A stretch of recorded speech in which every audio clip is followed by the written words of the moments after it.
भगवान गुरुदेव शिक्षण विद्यासागर जी महामुनिराज की पंचकल्याणक महामहोत्सव की परम पूज्य मुनि शिक्षण विमल सागर जी, अनंत सागर जी, धर्म सागर जी आदि समस्त 3 कमलों करुण मुनिराजों की आज का यह पावन प्रसंग, जिन मुनिराजों ने कल दीक्षा ग्रहण की थी, आज उनकी आहारचर्या होगी। आदिनाथ भगवान जब आहारचर्या को निकले और आते थे, वापस चले जाते थे और इस प्रकार से वह क्रम जारी रहा। लोग नहीं जानते थे कि कैसे पड़गाहन करना। ये तो इस पंचम काल का विशेष पुण्य का उदय है कि परम पूज्य आचार्य भगवान गुरुदेव श्री ईश्वर विद्यासागर जी महाराज की कृपा से हम सभी जानने लगे कि कैसे आहार देना, क्योंकि स्थितियां पहले अलग थी। पहले वृद्ध लोग ही आहार दिया करते थे और आज युवा और बच्चे बड़े उत्साह के साथ आहार देने में अग्रसर रहते हैं, क्योंकि यह जो परंपरा चलना है, युवा ही ऐसे हैं जो इस रथ को आगे ले जाएंगे, क्योंकि बालपने में ज्ञान ना रहो और अर्धमृतक सम बूढ़ापनो, यानी अर्धमृतक सम बूढ़ापना लिखा है। तो युवाओं में विशेष उत्साह होता है, बच्चों में भी विशेष उत्साह होता है आहार देने के प्रति। जिनको नहीं मिलता है उनको उसकी कीमत मालूम होती है। तो आज के प्रसंग में आपको देखने को मिलेगा कि आहारचर्या कैसे आदिनाथ भगवान की संपन्न हुई थी। आखा तीज अक्षय तृतीया के दिन भगवान की पारणा हुई थी, इसलिए वो भजन प्रसिद्ध हो गया। इक्षुरस का किया पाड़ना, आखा तीज महान, जय जय आदिनाथ भगवान, जय जय आदिनाथ भगवान। यानी वह तिथि अक्षय हो गई, यानी क्षय को प्राप्त नहीं होती है। अक्षय तृतीया का अर्थ है उस दिन ऐसा स्वयं सिद्ध मुहूर्त होता है कि उस दिन जो भी कार्य करते हैं वह सिद्ध हो जाते हैं। तो आदिनाथ भगवान बराबर आते रहे और जाते रहे। जय धवला छठवीं पुस्तक में लिखा है कि अतिथि का लाभ संभव नहीं होने पर भी वह दाता है, क्योंकि संत पुरुषों ने दाता के किए गए प्रयत्न को ही सच्चा दान माना है। इसलिए कभी भी ऐसा विकल्प नहीं करना चाहिए। जैसे आप लोग शुद्ध भोजन बनाते हैं, पड़गाहन करते हैं, मुनिराज आए या नहीं आए आपको पुण्य का अर्जन पूरा होता है। क्योंकि आचार्य श्री ने एक बार विदिशा में बोला था कि महिलाएं प्रातः काल 6 बजे से लेकर 12 बजे तक मेहनत करती हैं। उनके लिए वह भोजनशाला नहीं है, ध्यान केंद्र है, क्योंकि उनका उपयोग लगा रहे तक मुनिराज आएंगे, हम उनको ये आहार चलाएंगे। आप अपने लिए भोजन बनाते हैं और एक इस निमित्त से बनाते हैं कि मैं इसमें से आहार दान करूंगा। मुनिराज के निमित्त से कभी भोजन नहीं बनाया जाता। मुनिराज को दान तो दिया जाता है इस भावना से कि हम दान देंगे, लेकिन मुनिराज के लिए भोजन बनाएंगे तो उद्देश्य का दोष आता है। इसलिए अपने लिए शुद्ध भोजन बनाते हैं और पड़गाहन करने खड़े हो जाते हैं। तो पड़गाहन से भी निर्जरा होती है, विशुद्धि बढ़ती है। जिस प्रकार से पूजन की द्रव्य अपन चढ़ाते हैं, अच्छे से अच्छी द्रव्य चढ़ाते हैं, लेकिन मिलती किसको है पूजन की द्रव्य चढ़ाने के बाद, लेकिन अपने परिणाम अच्छे होते, निर्मल होते हैं कि हम भगवान को द्रव्य चढ़ा रहे। इसी प्रकार से ऐसी ही भावना बहाना चाहिए कि 3 कम 9 करोड़ मुनिराजों में से जितने मुनिराज प्रतिदिन जो भी आहारचर्या को निकलते हैं, उनके आहार निरंतराय हों। इससे आपको विशेष पुण्य का अर्जन होगा। और जो अस्वस्थ रहते हैं वो हमेशा औषधि दान करें, और नहीं अगर संयोग बन रहा है तो औषधि दान की व्यवस्था करें, भावना करें। सिर्फ आहार दान की भावना से ही पुण्य का अर्जन नहीं होता है। ग्रंथों में लिखा है कि जिस घर में साधु के चरण नहीं पड़ते उसको शमशान के समान कहा गया है। जिस प्रकार से शमशान में सटकाए के जीवों की हिंसा होती रहती है, इसी प्रकार से आपका वह चूल्हा सार्थक तभी होता है जब मुनिराज के चरण पड़ते हैं। पवित्र तभी वह घर होता है जिस घर में मुनिराज के चरण पड़ते हैं। देखो, इसीलिए पंचाश्चर्य होते हैं जब मुनिराज के आहारचर्या संपन्न होती है। इसलिए महासौभाग्यशाली होते हैं, पुण्यशाली होते हैं। इसलिए मैं हमेशा कहा करता हूं कि सिर्फ पंचकल्याणक में सौधर्मिंद नहीं बनना, सिर्फ पंचकल्याणक में सौधर्मिंद नहीं बनना। अपन प्रतिदिन जब पूजन करो, अभिषेक करो, तो यही भावना रखो कि मैं सौधर्मिंद रहूं। एक व्यक्ति है, मेरठ में सुना था कि वह प्रतिदिन सोने के आभूषण पहन करके प्रतिदिन अभिषेक करता है, पूजन करता है, प्रतिदिन सौधर्मेंद्र जैसा बन के। इसी प्रकार से प्रतिदिन जब भी आहार दान का सौभाग्य प्राप्त हो तो राजा श्रेयांश बन के प्रतिदिन आहार देने का सौभाग्य प्राप्त करना चाहिए। और मुनिराज नगर में हो या ना हो, कई नगर में ऐसे व्यक्ति हैं जो प्रतिदिन पड़गान करते हैं बाहर आके। कई लोग हंसते हैं, चूंकि लोग समझते नहीं हैं इसलिए हंसते हैं, लेकिन वास्तविकता में चतुर्थ काल में ऐसे ही होता है। वह धन्य कुमार चरित्र में एक कथा आती है अकृत पुण्य की, कि वह अकृत पुण्य उसकी माँ बोल के जाती है कि कोई महाराज जी आए तो रोक लेना, और माँ चली जाती है जल भरने के लिए। बच्चा जानता नहीं था पड़गान कैसे करना, महाराज जी से बोलता है महाराज जी माँ ने खीर बनाई है, आप रुक जाइए रुक जाइए। महाराज जी समझ जाते हैं उसकी भावना, और महाराज जी थोड़ी सी स्पीड को कम कर देते हैं, रुक जाते हैं।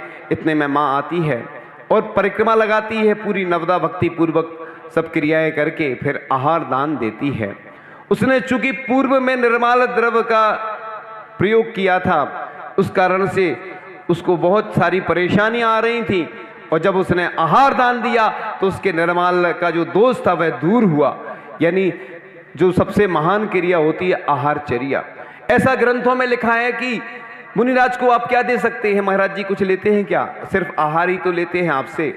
तो आहार देने से आपने उनको आहार नहीं दिया, सब कुछ दे दिया, क्योंकि शरीर चलाने के लिए मुनिराज आहार ग्रहण करते। श्रावक तो काय खाने के लिए जीता है और साधु जीने के लिए खाते हैं, और मुट्ठी भर खाते हैं, दरिया भर लौटाते हैं।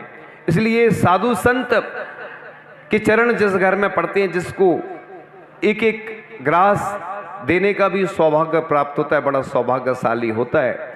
इसलिए हम तो हमेशा यही बोलते हैं लोगों से कि आचार्य श्री को आहार देने का अवसर सबको प्राप्त हो। कई लोग आते हैं कि महाराज जी आचार्य श्री को आहार देने का अवसर कब प्राप्त होगा, तो अपन विशुद्धि बढ़ाए, माला फेरें, तो आचार्य श्री को आहार देने का अवसर अवश्य प्राप्त होगा। तो ये पंचम काल में भी इतने लोग धर्म से जुड़ रहे हैं। एक वो भी समय था कि देखो आदिनाथ भगवान को भी आते थे चले जाते थे, आहार दान का सौभाग्य प्राप्त नहीं हो पाता था, और आज आचार्य भगवान की कृपा से इतने सारे साधु संत हम सबको प्राप्त हो जाते हैं कि हम उनकी चर्या कराने का सौभाग्य प्राप्त करते हैं। इसलिए ऐसा नहीं सोचना कि जब हम पड़गाहन करते हैं मुनि महाराज दूसरे चौके में चले जाते हैं तो लोग संकलेश करने लगते हैं।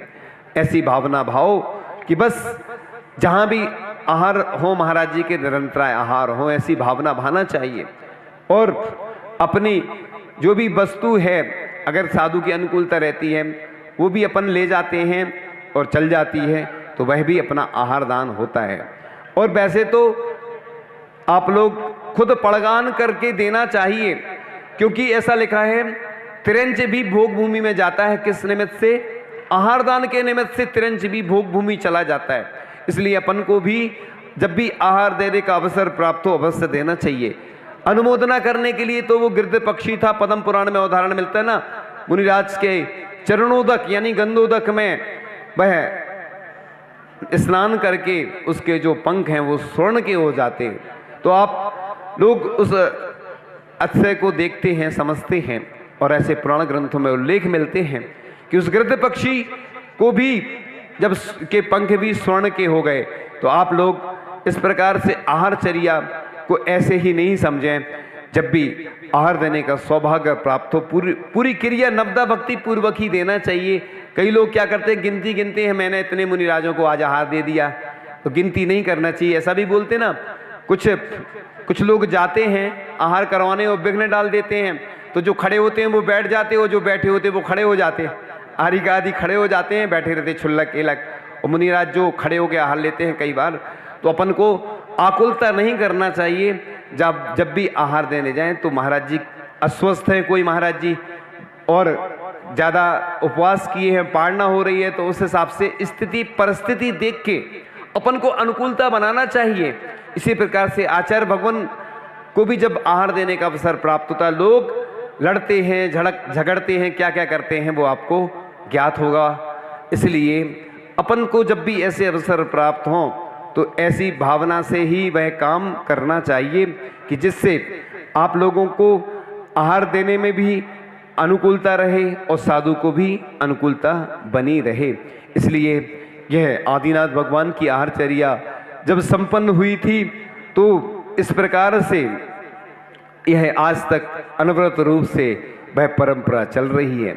और आज हम बड़े सौभाग्यशाली हैं कि हम भगवान की आहारचर्या तो देखते ही हैं, मुनिराजों को आहार देने का हम सौभाग्य प्राप्त करते हैं और उनकी चर्या में शामिल होते हैं। इसी प्रकार से जब भी आहार देने का प्रसंग आए तो अपन को मुनि महाराज की अनुकूलता देख करके आहार देना चाहिए। मुनि महाराज की प्रकृति कैसी है, सिर्फ ये नहीं हमारी वस्तु चल जाए। आपने आहार दिया और मुनिराज अस्वस्थ हो गए तो आपको फायदा होगा कि नुकसान? आपको दोष भी लगेगा, क्योंकि आपने आहार दिया और उससे महाराज जी अस्वस्थ हो गए। इसलिए आहारचर्या, आहार ही औषधि है। जब भी आहार दान का प्रसंग आए तो आहार के साथ साथ ऐसी भावना करें कि यह आहार ही औषधि बन जाए। इसलिए जय धबला छठवीं पुस्तक में जो लिखा है कि अतिथि का लाभ संभव नहीं होने पर भी वह दाता है, क्योंकि संत पुरुषों ने दाता के किए गए प्रयत्न को ही सच्चा दान माना है। इसलिए आप लोग जब भी ऐसे प्रसंग आते हैं बड़ी विशुद्धि बढ़ाना चाहिए, क्योंकि कई लोग बोलते हैं कि महाराज जी हम बुलाते रहते आप आते नहीं हैं। तो एक भजन गाते हैं लोग, कौन कहता है मुनिराज आते नहीं, चंदना की तरह तुम बुलाते नहीं। तो आप लोग ऐसी भावना भाएं कि जिस प्रकार से चंदना ने महावीर भगवान को बड़ी भक्ति भावपूर्वक पड़गाहन किया था, तो सबरी ने बुलाया था, श्री राम चले आए थे, और चंदना ने बुलाया था, महावीर चले आए थे, और छोटे बाबा ने बुलाया था, बड़े बाबा चले आए थे, और इंदौर वालों ने बुलाया तो सभी मुनिराज चले आए। तो आप लोग ऐसा सौभाग्य आप लोगों का है कि ऐसे अवसर आपको प्राप्त हो रहे हैं। जब भी देखा जाता है कि लोगों की बस एक ही भावना रहती है कि हमें आहारचर्या का सौभाग्य मिले, प्रवचन कक्षा से उतना लोगों को प्रयोजन नहीं रहता है, लेकिन आहार से विशेष लोगों का संबंध जुड़ जाता है और बड़े सौभाग्यशाली व्यक्ति होते हैं। ऐसा लिखा है कि करोड़ों में एक दाता होता है, करोड़ों में एक दाता होता है। इसलिए जो देने वाला है बड़ा पुण्य का अर्जन करता है। और साधु संत भी आहार के निमित्त से ही जाते हैं और जितना उनको आवश्यक होता है 24 घंटे की साधना में आहार के 6 कारण लिखे हैं मूलाचार में कि वैयावृत्ति के लिए, और भी अन्य कारण ऐसे लिखे हुए हैं। तो साधु संत भी आहार लेने इसीलिए जाते हैं। इस शरीर की स्थिति तभी तक बनती है, तब तक टिकी रहती है जब तक कि आहार मिलता रहता है।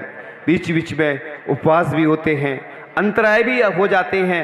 इसलिए मुनिराज की अनुकूलता बनाने में जो भी तन मन धन से सहयोग करते हैं बड़े भाग्यशाली होते हैं। इसलिए भाग्यशाली लोगों को ही ऐसे अवसर प्राप्त होते हैं। इसलिए आप लोग बड़े सौभाग्य से इस अवसर को प्राप्त करने जा रहे हैं। इसलिए जो लोग भी आहार दें व्यवस्थित दें, क्योंकि लोग क्या करते हैं भीड़ भाड़ में धक्का मुक्की ज़्यादा करते हैं और सोले का भी ध्यान नहीं रखते हैं। देखो मुनि महाराज तो बाहर तो देखते नहीं हैं आप लोग कैसे आए हैं, इसलिए आपने बोला मन शुद्धि वचन शुद्धि काय की शुद्धि, है ना? किसी ने बोला था ऐसा, मन शुद्धि वचन शुद्धि काय की शुद्धि। तो मन शुद्धि वचन शुद्धि काय शुद्धि, इस प्रकार से आपने बोल दिया। मुनिराज को दोष नहीं लगता, इसलिए आप लोगों से पहले शुद्धि बुलवाते। कई बार लोग आते हैं और हम लोगों को सुनाई देता नहीं, कहते हमने शुद्धि बोल दी, दूसरी बार बोल दो क्या जा रहा है, क्योंकि मुनि महाराज को ही सुनाई देना चाहिए, लोगों को नहीं सुनाना है। इसलिए जब भी आते हैं पैर धोकर पीछे से एड़ी से और फिर अंदर हाथ धोना चाहिए। कई लोग दूसरे चौके से आते हैं, कहते हम तो हाथ धो के आए थे अभी, और पैर धोते नहीं हैं और सीधे आ जाते हैं। इसलिए पहले पैर धोकर फिर हाथ धोकर शुद्धि बोल करके, और जब भी आहार देते हैं तो कोई भी वस्तु लिए हो तो साइड में करके बोलना चाहिए, क्योंकि अपने मुख से जो निकलता है वो जाता है भोजन में, और भोजन क्या हो जाता है जूठा हो जाता है। इसलिए इन्फेक्शन भी होता है, बीमारियां भी आती हैं। लोग हमेशा क्या करते हैं थाली दिखाते समय बोलते हैं और अन्य समय भी बोलते रहते हैं, तो बोलने को मना नहीं है, लेकिन वस्तु लेकर नहीं बोलना चाहिए। और द्रव्य क्षेत्र काल भाव सबकी शुद्धि भी आवश्यक है। इसलिए आप लोग जब भी इस प्रकार के अवसर प्राप्त करें, विवेक पूर्वक करें। इसलिए जो त्यागी वृत्ति होते हैं वह तो इस वस्तु का ज्ञान रखते हैं। इसलिए आप लोग इन सब बातों को ध्यान में रखते हुए ही इस महान चर्या दान बनाता है भगवान। इसलिए दान भगवान बना देता है, तीर्थंकर प्रकृति का बंद करा देता है। 4 प्रकार के दान लिखे हुए हैं। आज तो सिर्फ आहार दान का ही प्रसंग है, लेकिन आप जो भी ऐसे अवसर जब प्राप्त हों, चाहे प्रतिमा विराजमान करवाने के हों, चाहे शास्त्र को प्रकाशन करवाने के हों, चाहे अवय दान के हों, इन प्रसंगों में आप लोग अपने धन का उपयोग करें। क्योंकि ऐसा लिखा है कि 17%, 10%, 25% उत्कृष्ट मध्यम जघन, ये दान के प्रकार लिखे हैं। तो हाईएस्ट, मीडियम और लोएस्ट, इस प्रकार से उत्कृष्ट, मध्यम और जघन 3 प्रकार से लिखा है। दान, भोग और नाश। जो दान करता है उसका धन सार्थक होता है। दान या भोग करो अथवा नष्ट तो होना ही है।